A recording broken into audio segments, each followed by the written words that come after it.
वासुदेवाय। सभी भक्तजनों को सप्रेम नमन। कल हम लोग श्रीमद् भगवद गीता के अध्याय 3 का 24 श्लोक तक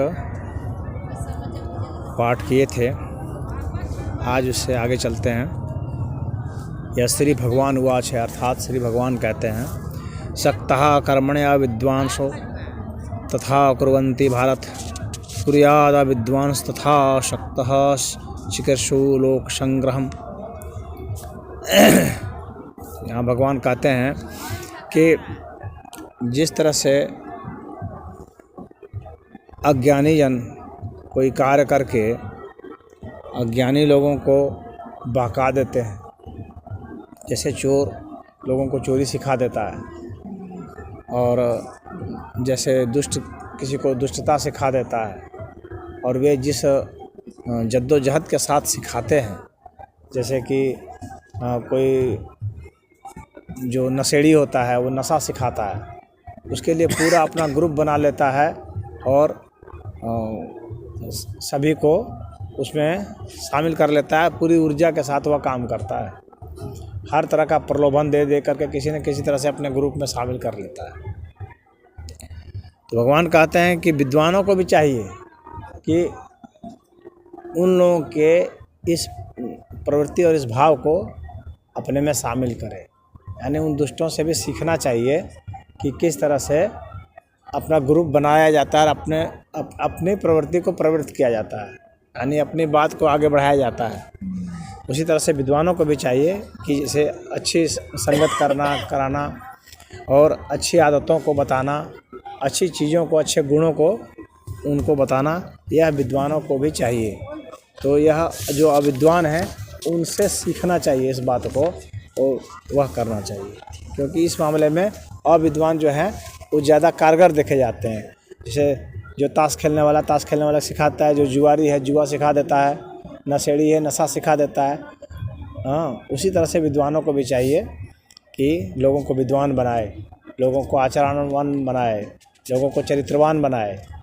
उतना ही जोर, उतनी ही ऊर्जा विद्वानों को भी लगाना चाहिए। न बुद्धि भेदम जनयेत अज्ञानाम कर्म संगीनाम जो सेत सर्वकर्माणि विद्वान युक्तः समाचरण।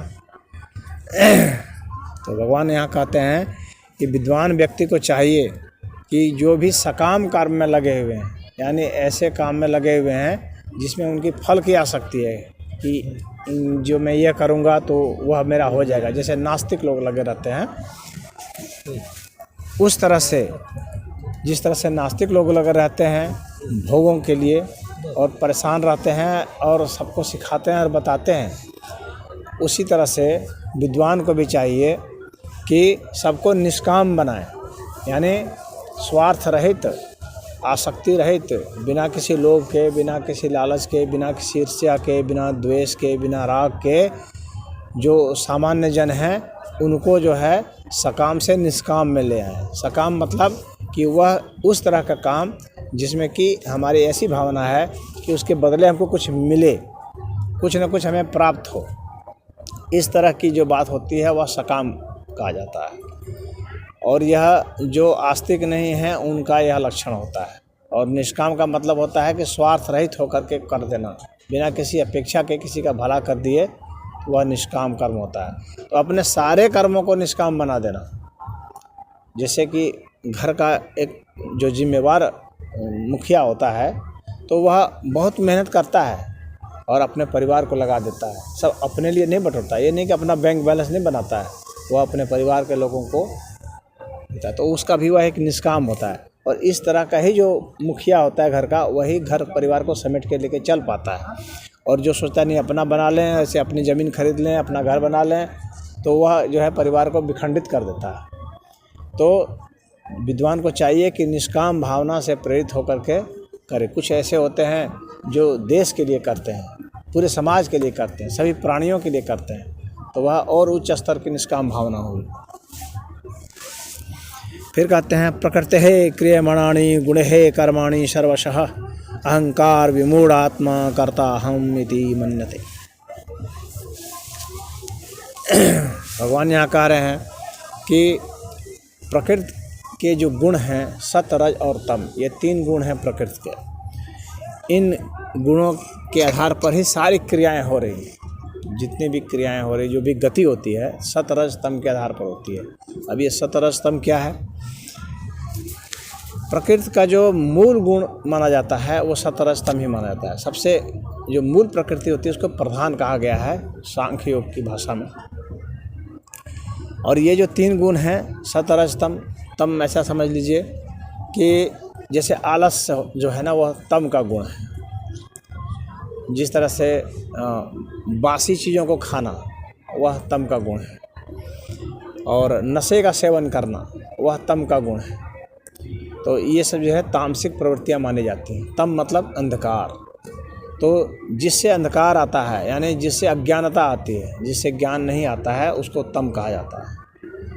और उसके बाद राजस होता है, जिससे कि क्रियाएं आती हैं, जिससे कि आदमी बहुत ज़्यादा पराक्रम करता है। कुछ लोग बहुत मेहनती होते हैं और उतना मेहनत करके वे सोचते हैं अपने भोग की सामग्री कितना इकट्ठा कर लें। तो वैसे को राशि कहा जाता है। जो अत्यधिक परिश्रम करता है ना, उसमें गति बहुत ज़्यादा होती है। तो अत्यधिक गति वाले जो हैं गुण, उसको कहा जाता है रजगुण, जिसमें बहुत गतियाँ होती हैं और अपनी गति के कारण, अपनी गतिविधि के कारण वह बहुत धन इकट्ठा करता है। तो यह राजसी गुण हुआ। राजसी गुण वाले जो है दुख इकट्ठा करते हैं। वे इतना सारा कुछ करके क्या करते हैं, अपने लिए सिर्फ दुख इकट्ठा करते हैं। पदार्थ वगैरह, सामान वगैरह सब इकट्ठा कर लिए, भोग की सामग्री, लेकिन अंततः उन्हें सिर्फ दुख ही दुख मिलता है। क्योंकि दौड़ रहे हैं, जब दुनिया आराम कर रही है उस वक्त वो दौड़ रहा है, पैसा कमाने के लिए दौड़ रहा है, पद कमाने के लिए दौड़ रहा है। जब लोग त्यौहार मना रहे हैं उस वक्त भी वो बेच रहा है। जैसे कि यहाँ लोग आए हैं, कुछ त्यौहार मना रहे हैं, लेकिन दुकानदारों को देखो, वो अपना बेचने में लगा हुआ है। उसको कोई मतलब नहीं है, उसको सिर्फ अपने ग्राहक से मतलब है, उसको ग्राहक समझ रहा है अधिक से अधिक, वो बेचने में लगा रहा है। तो सदैव जो है वह दुख उठाता है, लेकिन उस गतिविधि के कारण जो है वह पैसा बना लेता है, धन बना लेता है, पद बना लेता है। तो यह जो हुआ रज का गुण हुआ। और उसके बाद सतगुण होता है, जो सबका जो सार है, पूरे जीवन का जो सार है, जिससे कि वह ज्ञान को प्राप्त हो जाए, उसको सतोगुण कहा जाता है। जैसे कि जो ज्ञानी लोग हैं, विद्वान लोग हैं, वे सतोगुणी होते हैं। उनका आहार जैसे फल वगैरह है। और रजोगुण वाला का आहार क्या है? मांस, मछली, मदिरा, अंडा, जिसमें ज़्यादा तेल, घी, मसाले ज़्यादा प्रयोग होते हैं, उस तरह का स्वाद का जो सेवन करता है, इसका मतलब है कि वह रजोगुणी है। यानी किसी के भोजन को देख के बताया जा सकता है कि इस आदमी की चाहत क्या है, इसकी इच्छाएं क्या है, ये क्या करना चाहता है। हम भोजन देख करके, व्यक्ति का खर्च देख करके बता सकते हैं, क्योंकि उससे चरित्र उससे निकल करके आता है, भोजन से, खर्च से। एक आदमी कैसे कमाता है उससे पता चलता है कि उसकी योग्यता क्या है, कमाने की गतिविधि क्या है। लेकिन जो खर्च करता है उससे पता चलता है उसका चरित्र क्या है। किसी आदमी का चरित्र पता लगाना है तो उसका खर्च का पता लगाना चाहिए, ये पैसा कहाँ कहाँ खर्च कर रहा है। जो अच्छा आदमी होगा वो दान में, पुण्य में, इसमें खर्च करेगा ना। वो मंदिर बनवाएगा, विद्यालय बनवा देगा, जिससे समाज का भला हो। और एक बुरा व्यक्ति क्या करेगा? शराब पिएगा, वैश्यालय जाएगा, वहाँ खर्च करेगा, जुआ में खर्च करेगा, मुकदमा लड़ेगा, वो उन सब में खर्च करता है। तो जो गुण हैं उसके अनुसार से आपका व्यवहार होता है। तो सतोगुण वाले जो होते हैं वे अध्ययन करते हैं, दूसरे को शिक्षा देते हैं, पढ़ाते हैं, खुद कोई भी कोशिश करते हैं कोई भी व्यसन उनमें ना हो, किसी प्रकार का कोई नशा ना हो, कोई लोभ लालच नहीं हो, उसमें अहंकार नहीं भरा हो, इस तरह की भी कोशिश करते हैं। तो सात्विक गुण वाले जैसे होते हैं, जो क्षमा कर देते हैं, उनमें दया भावना होती है। और रजोगुण वाले में दया भावना नहीं होती है, वे सीधे जो है जो उनके रास्ते में आया उसको हटा देते हैं रास्ते से। तो रजोगुण, जितने राजा महाराजा होते हैं ना, ये सब रजोगुण वाले होते हैं। राष्ट्रीय प्रवृत्ति के जो होते हैं, तो जो विधायक हो, नेता हैं, सब जो हैं ये रजोगुण वाले होते हैं। अधिकारी हैं सब रजोगुण वाले होते हैं। अपराधी जितने हैं समाज में, सब तामसिक गुण वाले माने जाते हैं या रजोगुण वाले, दोनों का मिक्स होते हैं वे।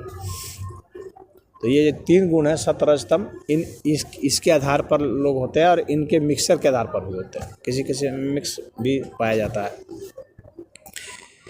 तो भगवान कह रहे हैं कि जितनी भी क्रियाएं हैं वो प्रकृति के इन सतरजतम गुणों के आधार पर हैं, और यही गुण जो हैं ये सदैव सब जगह पाए जाते हैं। इसी के आधार पर सारे कार्य हो रहे हैं दुनिया में। और अहंकार विमूढ़ आत्मा कर्ता अहम इति मन्यते, कहते हैं अहंकार से व्यक्ति विमूढ़ हो जाता है, मतलब कि वो घोर मूर्खता में फंस जाता है, अज्ञानता में फंस जाता है अहंकार के कारण, कि मैं करने वाला हूँ, मैं सब कुछ करता हूँ, यह जो है मेरा भाव है, ये मेरे हैं।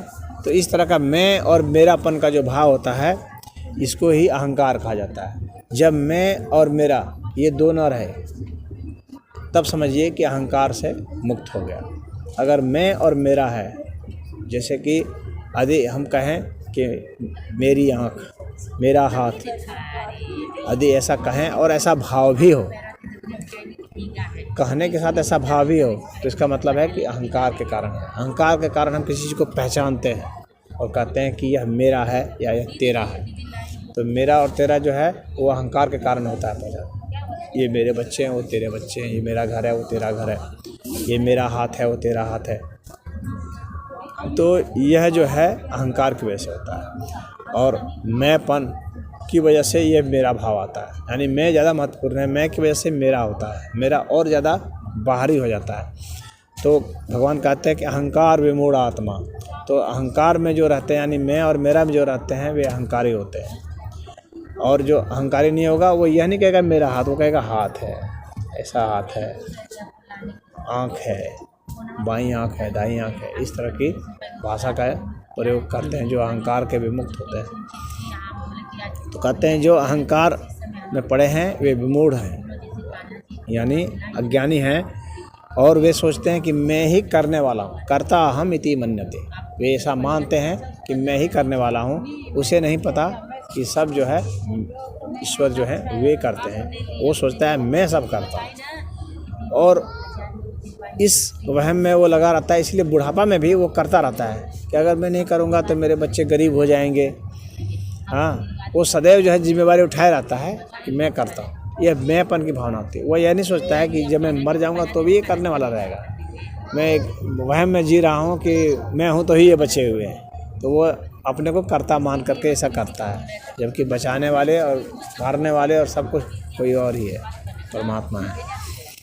फिर कहते हैं तत्वेत्तु महाबाहो गुण कर्म विभागयो गुणा गुणेषु वर्तन्ते इति मत्वा न सज्जते। कहते हैं कि ऐसा है कि गुण और कर्म का जो विभाग है ना, वह किया गया है तत्व के आधार पर। तुम ऐसा ही समझो। महाबाहो, महाबाहो अर्जुन को कहा जाता है, जिसकी भुजाएं बहुत बड़ी है उसको महाबाहो कहता है। अर्जुन की भुजाएं बहुत बड़ी थी इसीलिए उसको महाबाहो कहता था। बड़ी मतलब सिर्फ लंबाई में नहीं बल्कि उसकी ताकत भी बहुत थी। तो गुण जो है यानी सतरजतम के आधार पर कर्म का भी विभाग किया गया है, और इसी के आधार पर वर्ण भी बनाए गए हैं। भगवान ने कहा है गीता में ही एक जगह चातुर्वर्ण्यम मया सृष्टम गुण कर्म विभाग। तो गुण कर्म के हिसाब से विभाग किया गया है 4 वर्ण को, ब्राह्मण, क्षत्रिय, वैश्य और शूद्र। कैसा गुण है और कैसा कर्म करता है उसके आधार पर है। तो वही यहाँ कहना है कि गुण कर्म जो है विभाग हो जो किया गया वो किसके आधार पर? तत्व के आधार पर। तो गुण कर्म के आधार पर किया गया वर्ण का विभाग, और गुण कर्म को किसके आधार पर किया गया है? तो तत्व का। जैसे तत्व होंगे उसके आधार पर। गुणा गुणेषु वर्तन्ते इति मत्वा न सज्जते। कहते हैं कि गुण जो है वह गुणों में ही बरतता है, यानी सतरजतम जो है ये आपस में एक दूसरे से मिक्स करते रहते हैं। यानी कभी सत बढ़ जाएगा, कभी रज बढ़ जाएगा, कभी तम बढ़ जाएगा, कभी सतरज बढ़ गया तम घट गया, कभी रज तम बढ़ गया सत घट गया। ये इसी में बरतते रहते हैं, यानी इसी में मिक्स करके हर समय अपना प्रभाव बनाए रखते हैं, और उसके आधार पर ही परिस्थितियाँ बदलती हैं, उसके आधार पर ही मनुष्य का भी व्यवहार बदलता रहता है, इन्हीं गुणों के आधार पर ही। प्रकृतेर गुण सम्मूढ़ा सज्जन्ते गुण कर्मसु तान कृत्सन विदो मंदान अकृत्सन्वित न विचारयेत। कहते हैं कि ये जो माया के जो गुण हैं, इनके मोह जाल में मनुष्य, जो अज्ञानी मनुष्य है, वह फंसा रहता है और अपने भौतिक कार्यों को करता रहता है, उसी में संलग्न रहता है, लगातार उसमें संलग्न रहता है।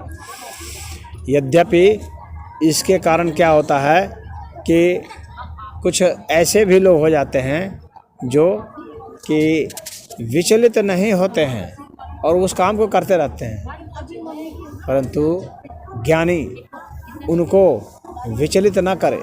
यहाँ पर एक बहुत महत्वपूर्ण चीज़ है। भगवान कह रहे हैं मंदान कृष्णवित न विचालित। ऐसे जो मंद बुद्धि के लोग हैं और इस तरह के जो अधम हैं, जो ज्ञान के अभाव में ऐसा कर रहे हैं, विद्वानों को चाहिए कि उनको विचलित ना करें, यानी उनको वैसा करने दे। यहाँ पर यह एक बहुत महत्वपूर्ण बात है।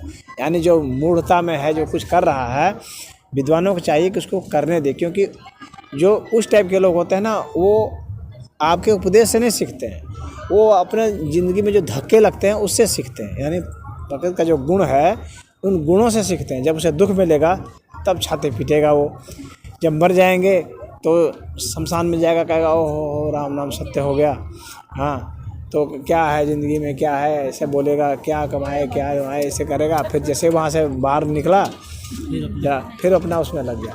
तो वैसे को लगातार इस तरह के धक्के लगते रहते हैं, उन धक्कों से सीखता रहता है। जिसके ऊपर भरोसा करता है, जिसके लिए कमाता है, जब वही उसे गाली देता है, वही उसे धक्का मारता है, वही उसे कोसता है, तो उसको थोड़ी सी पीड़ा होती है। कहने का मतलब है वह उपदेश से नहीं सीखता है, वह जो है सदैव जो है प्रकृति के जो गुण हैं उसके द्वारा जो उसको धक्के लगते हैं उससे वह सीखता है। तो विद्वानों को चाहिए कि उसको विचलित ना करें, अर्थात उसे बहुत उपदेश ना दे। यानी विद्वान को चाहिए कि उसी को उपदेश दे जो जिज्ञासु है, वास्तव में जो चाहता है, ज्ञान चाहता है, धन चाहता है, उसी को उपदेश दे। जो नहीं चाहता है उसको छोड़ दे। प्रकृति के जो गुण हैं उसे सिखाएंगे, आपको सिखाने की ज़रूरत नहीं है, उसे परिस्थितियाँ सिखाएंगी, वे धक्का मार मार के उसे सिखाएंगी, वो छोड़ दे। उन लोग के लिए मैंने अलग से व्यवस्था कर रखी है। हाँ, तो वो भगवान कृष्ण कर रहे हैं। मयि सर्वाणि कर्माणि सन्न्यस्य अध्यात्म चेतसा निराशी निर्ममो भूत्वा युद्धस्व विगतज्वरः।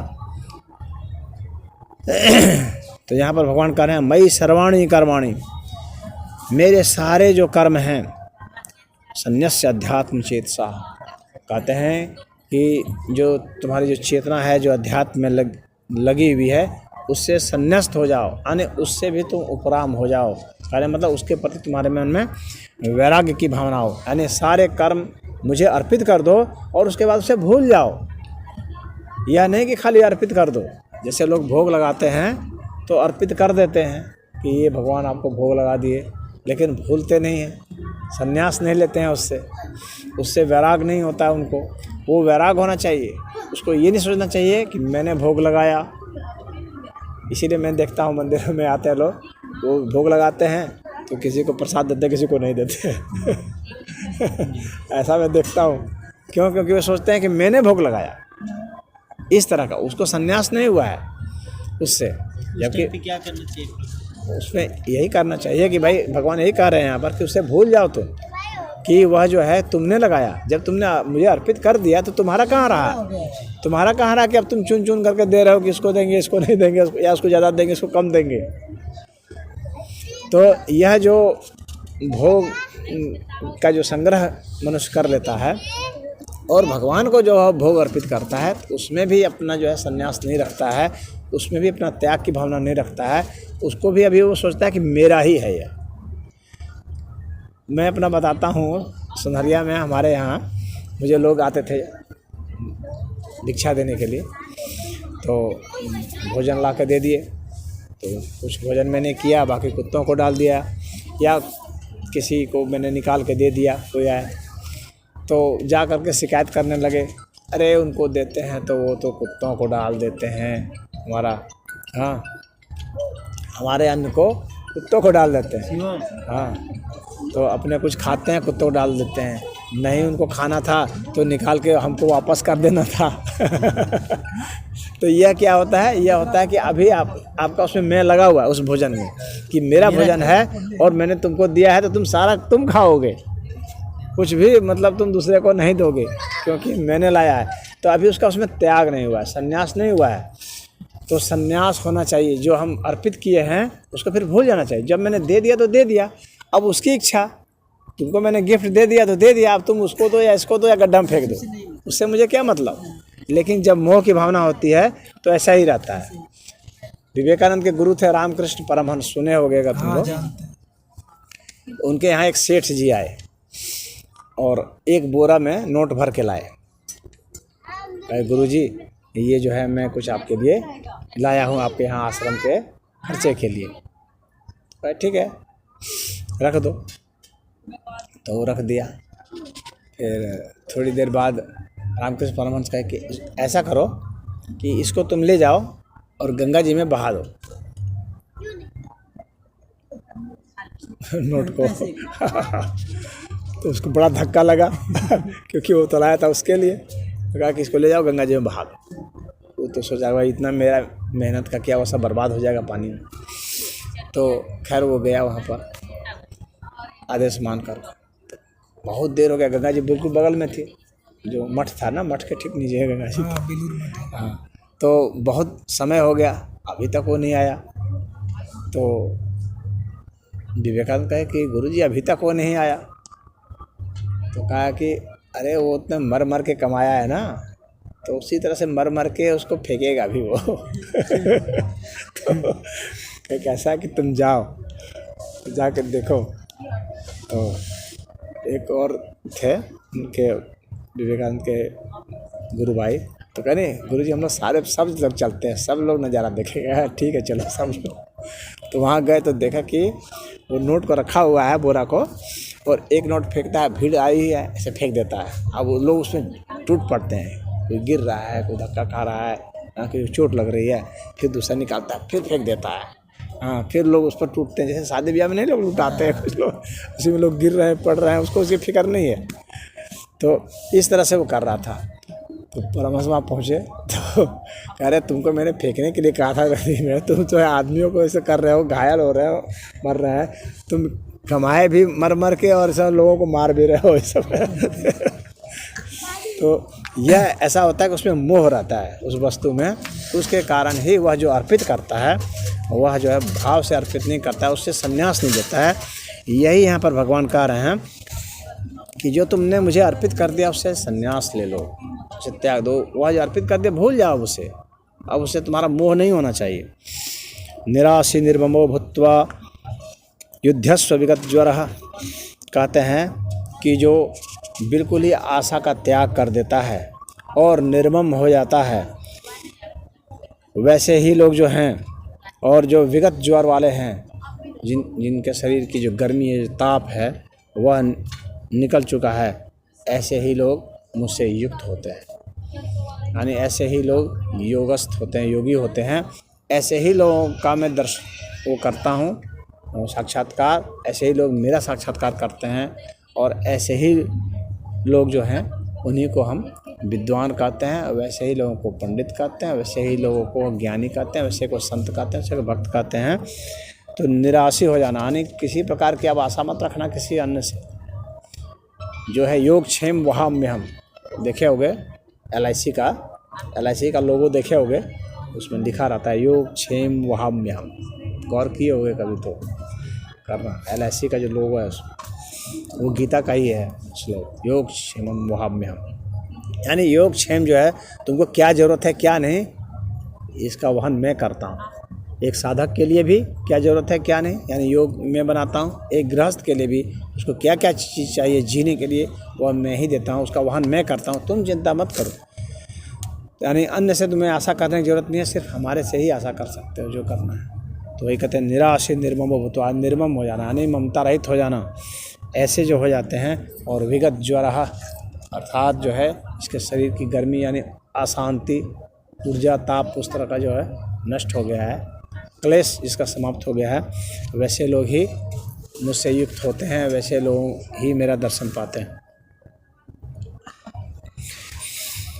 ये मे मतमिदं नित्यम् अनुतिष्ठन्ति मानवः श्रद्धावन्तो अनुष्यन्तो मुच्यन्ते ते अपि कर्मभिः। ऐसा मेरा मत है। भगवान कहते हैं कि ऐसे हमारा मत है, इस तरह का हमारा जो मत है, जो उसका जो पालन करता है, नित्यम् अनुतिष्ठन्ति, बराबर जो पालन करता है, नित्य करता है, रोजाना ही हर समय ही जो इसका पालन करता है, ऐसा मानव श्रद्धावंतो अनुष्यंतो, जो श्रद्धावान है और जिसमें कि ईर्ष्या भावना नहीं होती है, मुच्यन्ते ते अपि कर्मभिः, वे लोग मुक्त हो जाते हैं उस प्रकार के सकाम कर्मों से कि जो है इसको मैं कुछ करूँगा तो इसके बदले मुझे ये मिलेगा, वो करूँगा तो वो मिलेगा, इस तरह के जो गुणागणित है उससे मुक्त हो जाते हैं। यह भगवान का है।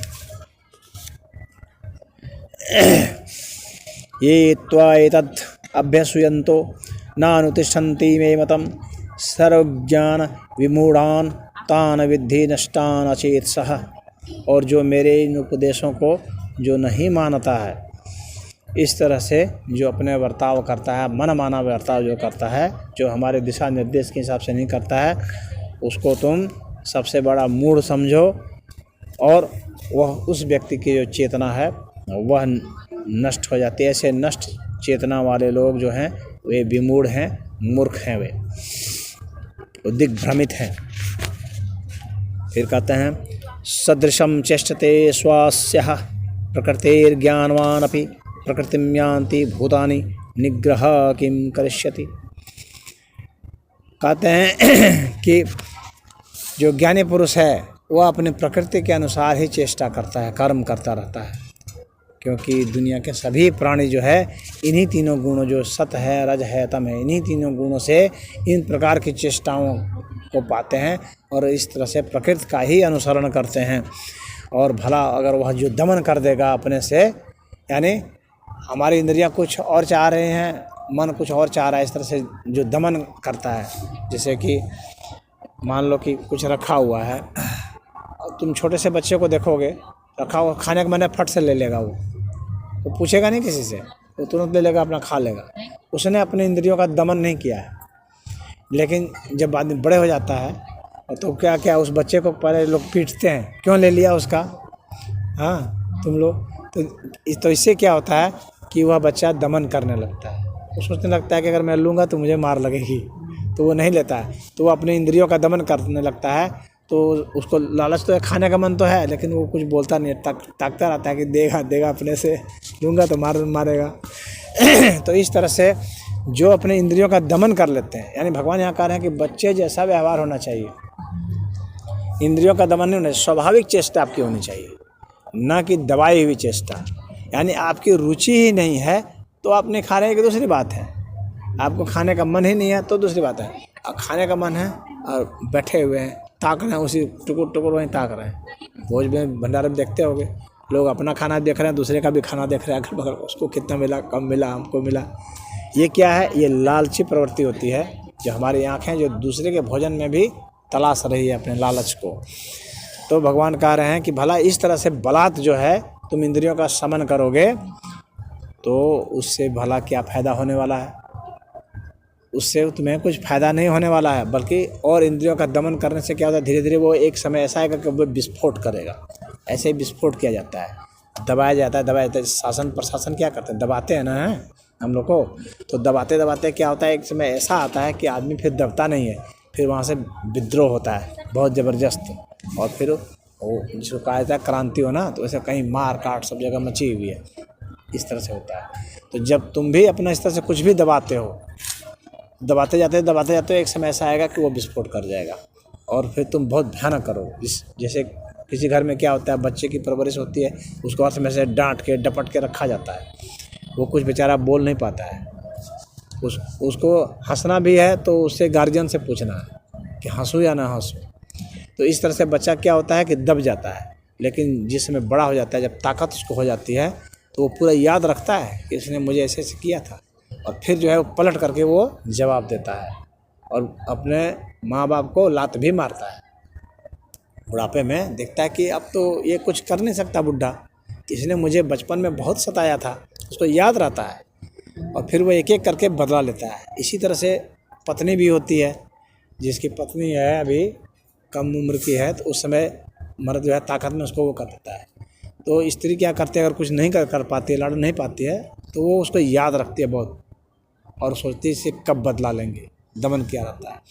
तो जब उसका बच्चा बड़ा हो जाता है तब उसको लगता है कि मेरा अभी यहाँ पर एक सपोर्टर हो गया ना मजबूत, हाँ उसका बहुमत हो गया, तब अब जो है वो बदला लेती है और फिर जो है अपने बूढ़े पति को फिर जो है सताती है, उसको भी गरी आती है, खाना नहीं देगी, चिल्लाता रहेगा, पानी नहीं देगी, उसको हर समय परेशान। तो कहने मतलब है कि ये जो बलात् जो दबाया जाता है यह अंत में विस्फोट करता है और विध्वंस करता है। तो भगवान वही कह रहे हैं कि उससे भला क्या भला होने वाला है, तुम दबा कर जो रखते हो। इंद्रियस्यार्थे राग द्वेषो व्यवस्थितो तयोर्नः वशम अगच्छेत्तो ही अस्य परिपंथिनो। कहते हैं कि प्रत्येक जो हमारी जो इंद्रियां होती हैं उसके अपने विषय होते हैं और उस विषय से वो राग और द्वेष से जो है वो संबंध स्थापित करता है और उसी के नियम के तहत वो चलता है। चाहे हमारी इंद्रिय जैसे आँख है, कान है, नाक है, चाहे त्वचा है, चाहे रस की इंद्रिय है यानी स्वाद की इंद्रिय, ये सारी जो इंद्रियां हैं, चाहे काम वासना की जो इंद्रिय है वह, ये सारे जो इंद्रियां होती हैं इनके अपने अपने विषय होते हैं, यानी वो एक सब्जेक्ट है उसका, उसके हिसाब से वो व्यवहार करता है। उसको तुम ज़बरदस्ती कर दबाओगे तो विस्फोट कर जाएगा, बहुत बड़ा भला उससे कोई भला नहीं होने वाला है, क्योंकि वे अपने नियम के हिसाब से चलते हैं। आपके दबाने से आपकी रुचि है तो ही उसमें वे जाएंगे, रुचि नहीं है तो फिर नहीं जाएंगे, उसका यह एक नियम है।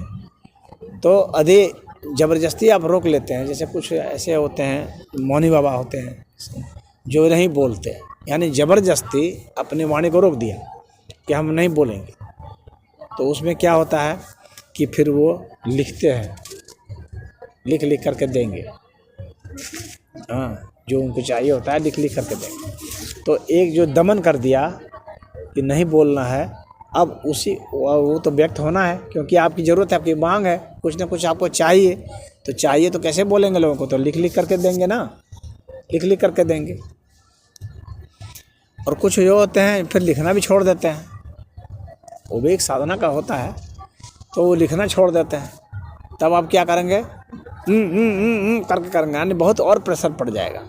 और इशारा कर करके बताना है ना, जैसे गूंगा हो गया जो बोल नहीं सकता और जो अनपढ़ भी है जो लिख नहीं सकता, समझ लो एक व्यक्ति गूंगा भी है और अनपढ़ भी है, अब वो क्या करेगा, तो करके इशारे से बताएं, तो उसको कितना मेहनत करनी पड़ती है, अपनी चीज़ों को व्यक्त करने में कितनी मेहनत करनी पड़ती है, तो भी वो पूरा व्यक्त नहीं कर सकता, ना सामने वाला पूरा समझ सकता है। तो ये क्या होता है, ये एक तरह से विस्फोट होता है। जो हमारी इंद्रियां हैं उनके अपने विषय हैं और आपकी जब उसमें रुचि रहेगी तो वह जो इंद्रियां हैं जिसको आपने ज़बरदस्ती दबा दिया है वह विस्फोट करेगी, विद्रोह करेगी, समझ गए। तो वह भगवान कह रहे हैं कि इंद्रियों के अपने विषय होते हैं, इंद्रियस्य अर्थे, तो उनके अपने अर्थ होते हैं, विषय होते हैं। राग द्वेष व्यवस्थित, तो वे राग द्वेष के कारण व्यवस्थित होकर के उस नियम से वे चलते हैं। मनुष्य को ऐसे राग द्वेष के वशीभूत हो करके जो करना होता है उसके कारण क्या होता है, वे आत्म साक्षात्कार नहीं कर पाते, यानी आत्म साक्षात्कार के मार्ग में अवरोधक हैं। तयोर्नः वशम आगच्छेत्तो यस्य परिपन्थिनो, आत्म साक्षात्कार नहीं होता है, आत्मक साक्षात्कार वे नहीं कर पाते हैं।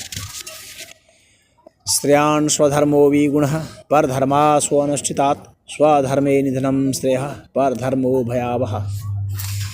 यह जो है इसका बहुत कुछ लोग जो है जो सनातन धर्म के विरोधी हैं उसका बहुत गलत अर्थ लगाते हैं, इसको मैं बताऊंगा अभी। देखिए इसमें भगवान ये कह रहे हैं कि अपने धर्म में जीना जो कि विगुण भी है, जो गुण वाला नहीं है वह भी अच्छा है बनिस्पत की दूसरे धर्म का जो गुणवान दूसरा धर्म है उसके तुलना में। यानी अगर कोई दूसरा धर्म जो है जो अच्छा है उसको अपनाने से अच्छा है कि अपना धर्म जो खराब भी है उसको अपनाया जाए। स्वधर्मे निधनम श्रेयः, अपने धर्म में मरना भी अच्छा है। पर धर्मो भयावह, दूसरे के धर्म में जो है जाना जो है वह भयावह है, यानी डरावना है, खतरनाक है। तो इसका कुछ अर्थ यहाँ पर लगाते हैं, हिंदू धर्म, मुस्लिम धर्म और ईसाई धर्म, बौद्ध धर्म, जैन धर्म, इस टाइप का लोग लगाते हैं अर्थ। जबकि धर्म की जो परिभाषा है यहाँ पर जो है अलग है। और यहाँ पर ये कहा गया है जो श्रेष्ठ कर्म है ना, जो हमें मुक्ति की ओर ले जाते हैं, वे धर्म है। धर्म की परिभाषा जो है मनु महाराज ने दी है, मनुस्मृति में उन्होंने धर्म की परिभाषा बताया है। धृति क्षमा दमो अस्तेयम शौचम इंद्रिय निग्रह धीर विद्या सत्यम अक्रोधो दशकम धर्म लक्षणम।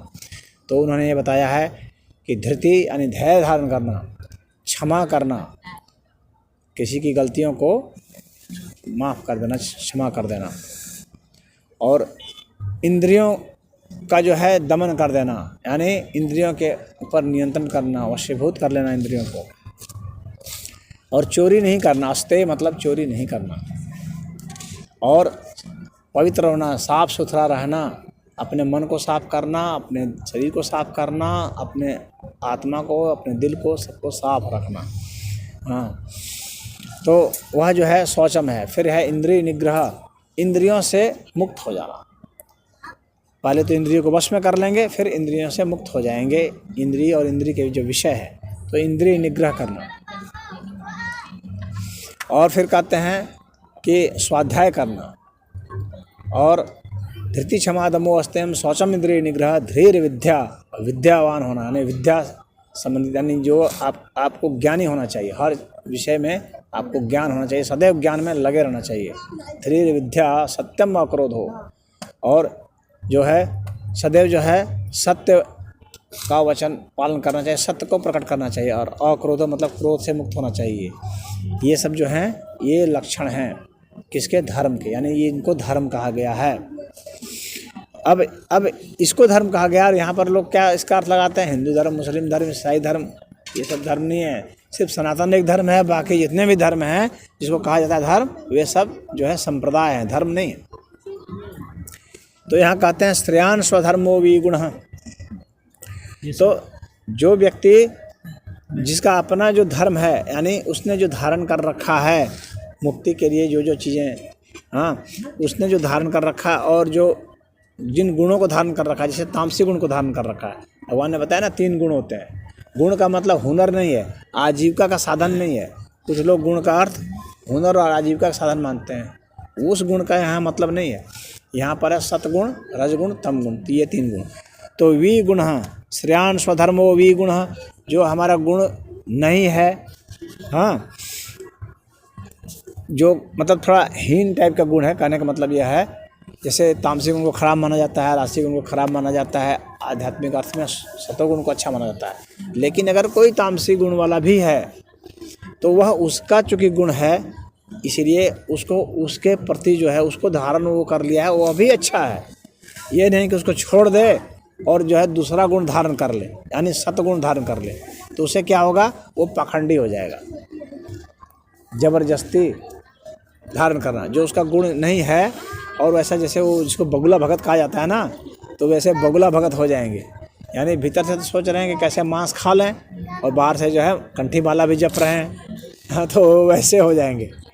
तो यहाँ पर भगवान वह कह रहे हैं कि अपना जो तुम्हारा गुण है ना, स्वाभाविक गुण जो है ना, वह धारण करना, वह अच्छा है बनस्पत की। दूसरे का जो अच्छा गुण है, यानी कोई सतोगुणी है, हाँ, जो शुद्ध रूप से जो नहीं शराब नहीं पी रहा है, मांस मछली अंडा नहीं खा रहा है, जिसमें क्षमा भाव है, दया भाव है, करुणा भाव है, सदा सत्य बोलता है, तो तुम उसको मत अपना लो।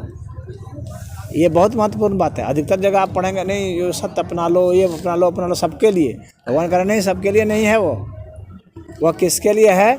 जो इन गुणों को, जो दुर्गुण जो इसको माना जाता है, तमोगुण वगैरह और रजोगुण जो को माना जाता है, इन गुणों को जब आप अच्छे से समझ गए ना, जब आपकी रुचि नहीं रह गई है, तब जब आप उसमें ट्रांसफर करेंगे ना, तो आप दमन नहीं होगा, तो आप वास्तविक बनेंगे, और नहीं तो पाखंडी बन जाएंगे, बगुला भगत बन जाएंगे, चाहेंगे कुछ और, दिखावा करेंगे कुछ और, करेंगे कुछ और।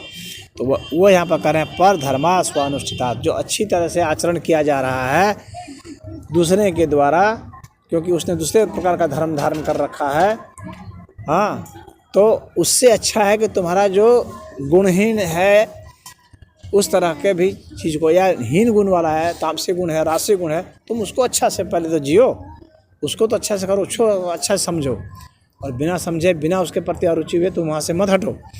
स्वधर्मे निधनम श्रेय, इसलिए कह रहे हैं कि अपने धर्म में तुमने जो अपना है ना उसमें मर जाना ज़्यादा अच्छा है बनस्पत की पर धर्मो भयावह, दूसरे के धर्म को अपना लो जो कि भयानक है।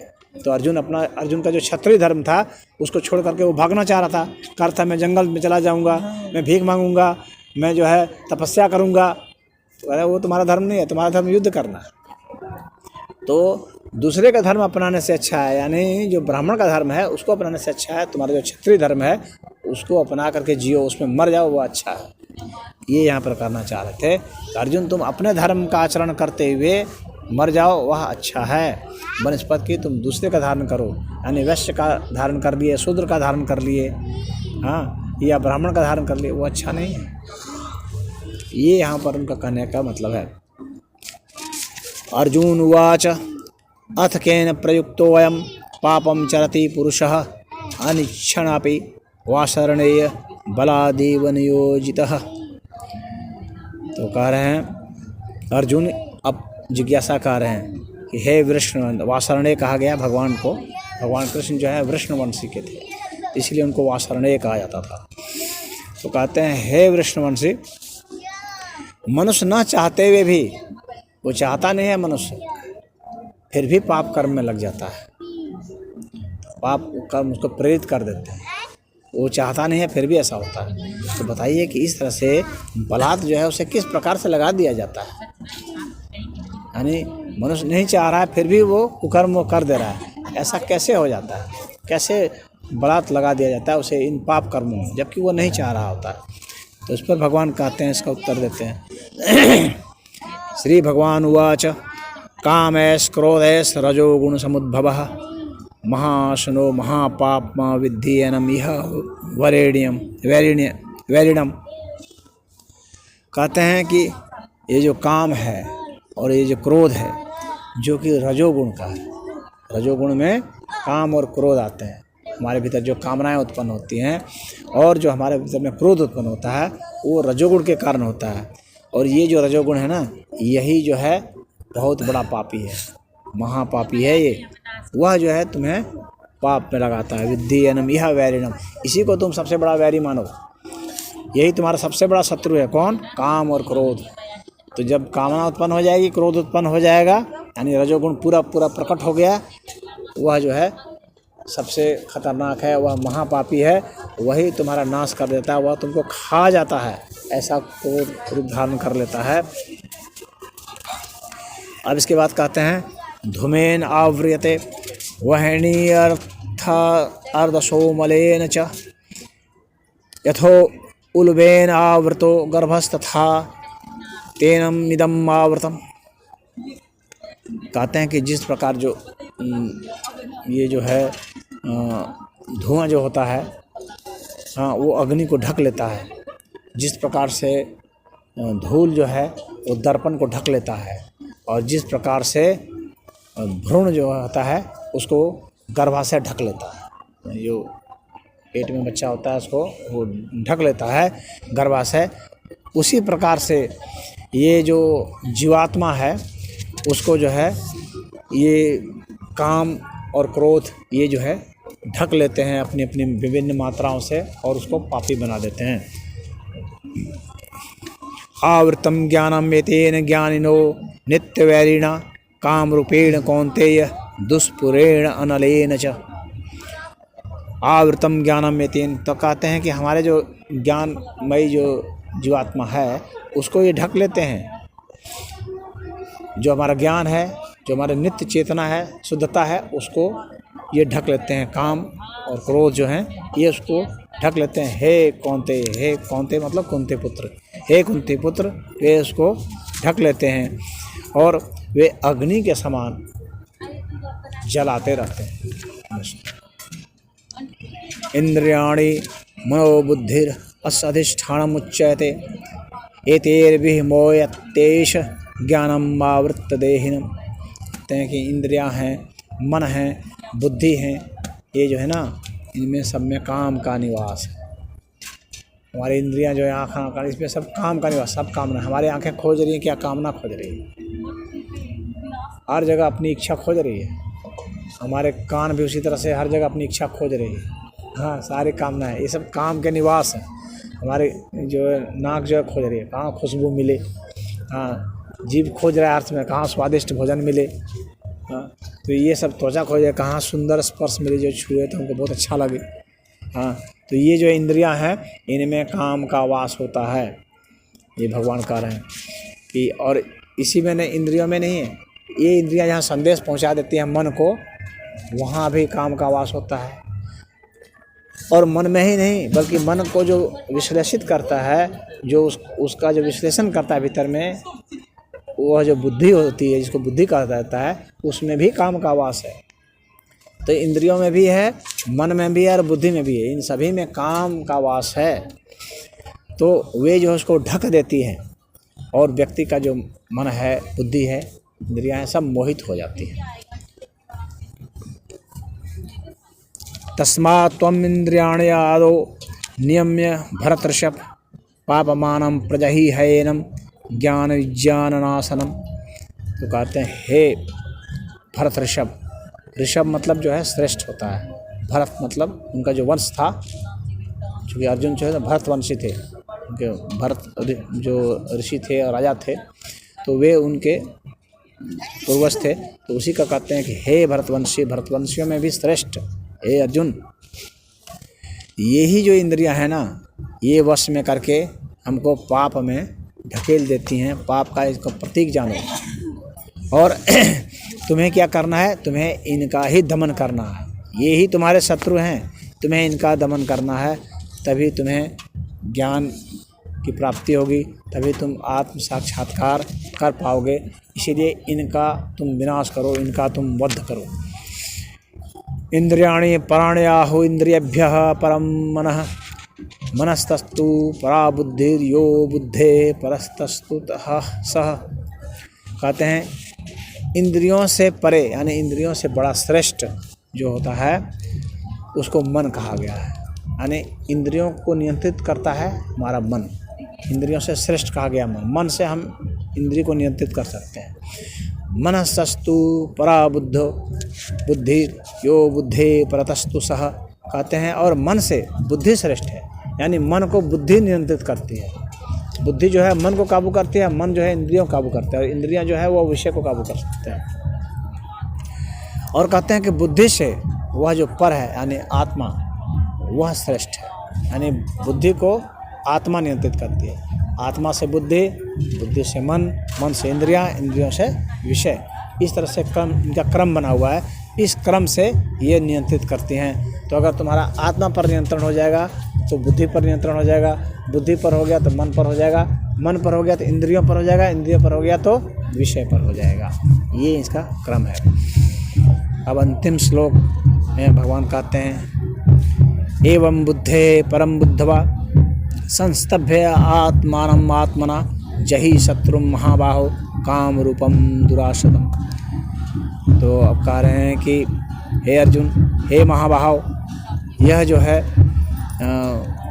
जो भौतिक इंद्रियां हैं, मन हैं और बुद्धि हैं, इनको तुम अपने आत्मा से वश में करके और आत्म में लीन हो सकते हो।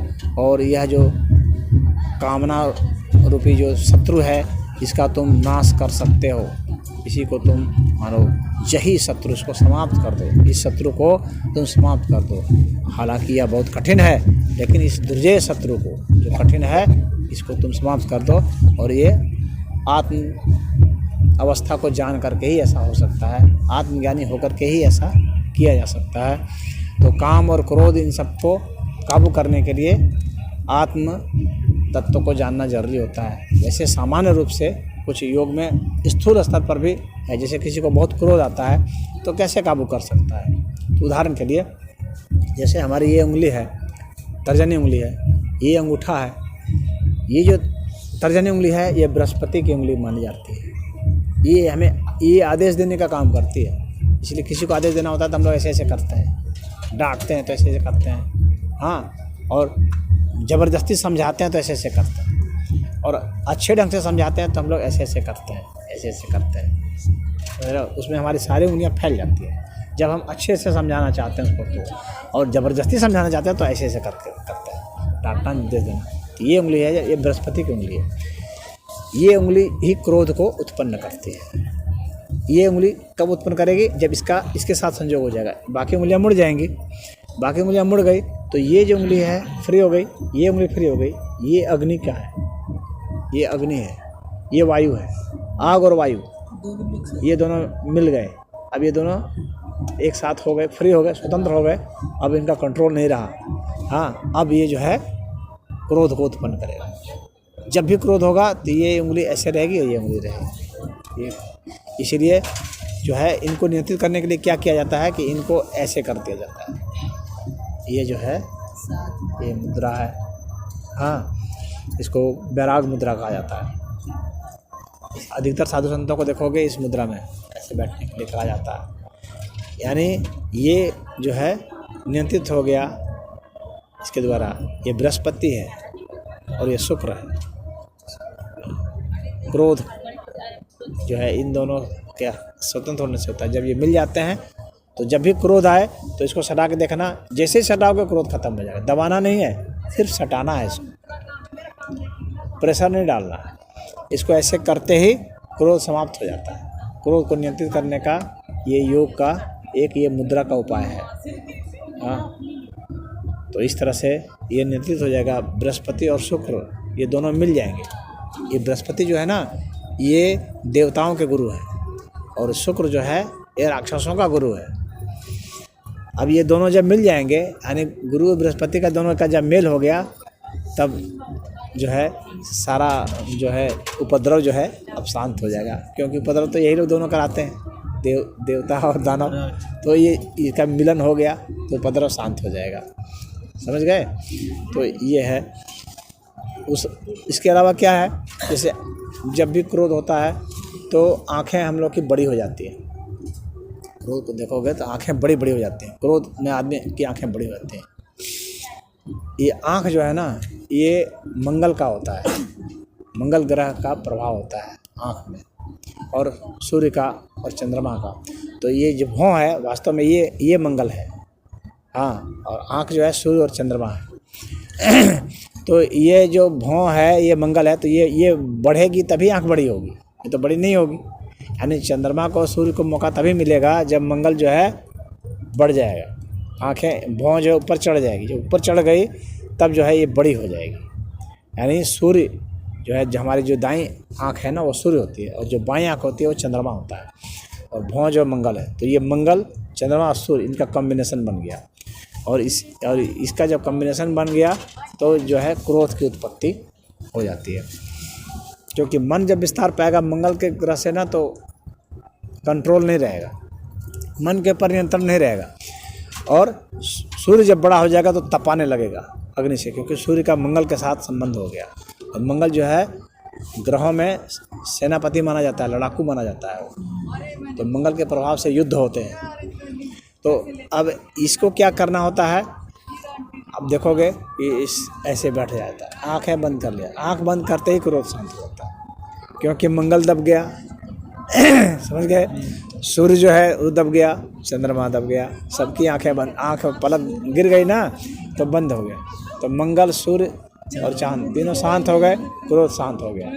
तो जब हम इस मुद्रा को लगा लेंगे, यानी बृहस्पति को, शुक्र को शांत कर देंगे, मंगल को, सूर्य को, चंद्रमा को शांत कर देंगे, तो क्रोध शांत हो गया। बात समझ में आ गई? इसी तरह से ये जो नाक है ना, जब आदमी क्रोधित होता है तो नाकों से बहुत तेज़ी से सांस निकलती है, बहुत तेज़ी से सांस निकलती है। और सांस जो होती है वो बहुत झटके से निकलती है और काफ़ी गर्म सांस होती है। और उन सांसों पर उसका काबू नहीं होता है, सांसों पर नियंत्रण नहीं होता है। क्रोध में मनुष्य सांस पर नियंत्रण खो बैठता है। जो भी अच्छे कलाकार होते हैं एक्टिंग करते हैं, समझे, उन सभी को सबसे पहले सिखाया जाता है। जब जाएंगे एक्टिंग क्लास में तो सबसे पहले सिखाया जाता है कि सांस पर काबू करो। जिसे सांस पर काबू नहीं है वो एक्टिंग कभी नहीं कर सकता। अभिनय करने के लिए सबसे ज़रूरी है सांस पर काबू करो। तो हमको अगर मुस्कुराना है तो सांस को काबू करके हम मुस्कुरा सकते हैं। अगर हमको क्रोधित होना है तो सांस पर काबू करके सांस को तेज़ सांस चला के हम क्रोधित हो सकते हैं। भीतर से क्रोधित नहीं रहेंगे क्योंकि भाव नहीं आएगा ना। हमें अगर वहाँ जैसे सिनेमा में दिखलाते हैं विलेन जो है वो मार दिया उसको, हाँ, तो उसके लिए उसको पूरा एक्टिंग करनी पड़ती है गुस्से वाली ना। हालांकि सामने वाला वो भी उसका साथी ही है, हाँ, एक्टिंग कर रहा है, लेकिन ऐसा करने से उसका शत्रु है। तो भीतर से भाव तो है नहीं। और सामान्य आदमी जब लड़ता है तो भाव होता है, तो भाव के कारण जो है वह सचमुच में क्रोधित होकर के उसको मारता है। तो आपको क्रोधित नहीं होना है भीतर से, और बाहर से क्रोध की एक्टिंग करने यानी आपको अभिव्यक्ति चाहिए। तो कैसे कर सकते हैं? तो यह सांस से आप कर सकते हैं। तो इसलिए सांस पर काबू करना सिखाया जाता है कि सांस पर अगर काबू कर लोगे तो तुम ऐसा कर सकते हो कि तुमको अगर प्रेम नहीं है तो भी दिखला सकते हो कि प्रेम है। जो छरते हैं, जो बहुत ऐसे हैं जो लड़कियों को फंसाते हैं या लड़कियां फंसाती हैं लड़कों को, तो कैसे सांस पर ही काबू होता है। जिसको भीतर से प्रेम नहीं है लेकिन प्रेम जैसा व्यवहार बाहर से दिखता है, जिससे वैश्याएँ भी होती हैं, प्रेम जैसा व्यवहार दिखाती हैं, लेकिन भीतर से प्रेम नहीं है। क्यों? वो सांस पर वहाँ काबू हो जाता है। सांस जो है उनका मध्यम हो जाएगा, भीतर से भाव है नहीं, सांस मध्यम कर देंगे तो लगेगा कि प्रेम है, लेकिन प्रेम होता नहीं है, उल्टा फुटा हुआ बजरंगबली। तो इस तरह से सांस पर काबू करके हम नियंत्रित कर सकते हैं किसी को भी, काम को, क्रोध को, लोभ को, मोह को, सब चीज़ को सांस से नियंत्रित किया जा सकता है। इसलिए योग में भी सबसे महत्वपूर्ण सांस माना जाता है। सांस पर काबू कर लेंगे, सांस की संख्या हम जितनी घटा देंगे, यानी जितनी लंबी हम सांस लेंगे उतना ही ज़्यादा है हमारा नियंत्रण होता जाएगा। अगर हम 1 मिनट में, सामान्य आदमी कितना सांस लेता है? 1 मिनट में सामान्य आदमी 20 से 22 सांस लेता है 1 मिनट में। सामान्य वयस्क आदमी, स्वस्थ आदमी 1 मिनट में हम लोग का दिल कितनी बार धड़कता है? तो 72 बार धड़कता है सामान्य रूप से। लेकिन जब हम क्रोधित हो जाते हैं तो हमारा दिल 160 बार धड़केगा, उतनी गति हो जाती है। 200 तक भी धड़क सकता है। जैसे जब हम दौड़ते हैं उस वक्त बहुत दिल धड़कता है बहुत तेज़ से, उस पर सांस पर काबू नहीं रह जाता। मनुष्य जब दौड़ रहा है सांस पर काबू नहीं रह जाता है क्योंकि दिल बहुत तेज़ी से धड़क रहा है ना। तो सामान्य जो व्यवहार होता है ना, यह 20 जो सांस है प्रति मिनट, उसके हिसाब से चलने पर सामान्य व्यवहार आप कर लेते हैं। लेकिन जब आपको काबू करना है क्रोध को, काम को, काम वासना है, किसी में बहुत ज़्यादा काम वासना जाग गई है, अब उसको काबू करना है तो कैसे करेगा? सांस को ही काबू में करके कर सकता है। तो सांस जो है, जब स्पीड सांस की बढ़ जाती है तो आप कामुक हो जाते हैं। इसलिए काम वासना जब व्यक्ति में जागती है, जब संभोग करता है तो उसमें काफ़ी तेज़ गति से सांस चलती है। यानी प्रति मिनट जो है उसकी भी सांस जो है 160-70 के आसपास जाती है। जितना दौड़ने में लगता है उतनी वो सांस की काउंटिंग हो जाती है प्रति मिनट। 170, 160, 180 तक भी जा सकती है। और जब ब्रह्मचर्य में जाना है तो क्या करना है कि आप सांस को पलट देना है इस तरह से कि 1 मिनट में 8 सांस आए। यानी 1 मिनट में जब हम 8 सांस चलाएंगे, इतना धीरे धीरे सांस लेंगे छोड़ेंगे, तो काम वासना नहीं हो, एकदम नहीं जागी। चाहे सामने में कितनी भी कोई सुंदर स्त्री है, व्यक्ति में काम वासना नहीं जा सकती जब 8 की स्पीड से सांस चल रही है। तो सांस को बदल करके हम इसको बदल सकते हैं। उसी तरह से क्रोध की भावना है, तो क्रोध जो है अगर हम 4 के हिसाब से सांस लें, 1 मिनट में 4 सांस लें, क्रोध नहीं आएगा किसी भी स्थिति। हम सांस को एकदम घटा दें, एकदम मध्यम करें, क्रोध एकदम शांत हो जाएगा, एकदम गायब हो जाएगा, पता नहीं चलेगा। तो सांस पर काबू करके हम अपनी भावनाओं पर काबू कर सकते हैं। अगर 1 मिनट में हम 2 सांस लें तो हमारे भीतर में भय नाम की चीज़ नहीं रह जाएगी। 1 मिनट में जब हम 2 सांस लेते हैं तो अगर सामने में शेर भी खड़ा है और अगर हम सांस को 1 मिनट में 2 कर दिए तो शेर से हम नहीं डरेंगे। शेर में डरा नहीं सकता, कोई चीज़ नहीं डरा सकती। मार सकता है मुझे, डरा नहीं सकता। मारना और डराना एक अलग चीज़ होती है, समझे। डर नहीं पैदा कर सकता, मार सकता है, डर नहीं पैदा कर सकता। तो इस तरह से भय का नाश होने लगता है जब हम 1 मिनट में 2 या 1 मिनट में 1 सांस लेंगे। 1 लेंगे तो और अच्छा है, अति उत्तम है। और जब हम 2 मिनट में 1 सांस लेते हैं तो दर्द खत्म हो जाता है शरीर का। यानी योगी जब इतना अभ्यास कर लेता है कि 2 मिनट लगता है उसे 1 सांस लेने में, तो शरीर को अगर काट भी दिया जाएगा तो उसको नहीं दुखेगा, दर्द समाप्त हो जाता है। तो यहाँ पर जो कहा गया है कि जो है भगवान कह रहे हैं जो, तो ये जो है सांस पर काबू करने के लिए कहा गया है कि अगर इसमें योग के हिसाब से देखेंगे तो तुम्हारा काम जो है, क्रोध जो है ये शत्रु है, इसको तुम नष्ट करो। कैसे नष्ट कर सकते हो? योग साधना से कर सकते हो, आत्म साक्षात्कार से कर सकते हो। एक बहुत अच्छी पिक्चर है, तुम लोग फिल्म वगैरह में इंटरेस्ट रखते हो इसलिए बता रहा हूँ। वो पिक्चर मैंने देखी है, संजीव कुमार की वो फिल्म है, बहुत ही अच्छी फिल्म है। वो इसी पर है, सांस पर ही है पूरी फिल्म।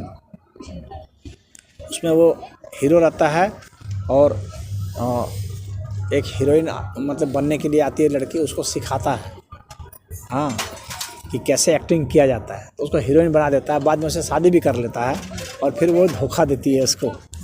लेकिन चूँकि ये तो सांस का मास्टर था, ये तुरंत समझ गया कि धोखा दे रही है हाँ, कि ये सांस से समझता था। तो अब ऐसा दुर्योग बैठा कि इस बेचारे का एक्सीडेंट हो जाता है, तो ये अंधा हो जाता है। तो अंधा हो जाता है तो अब इसको हर चीज़ सांस से ही पता लगानी है।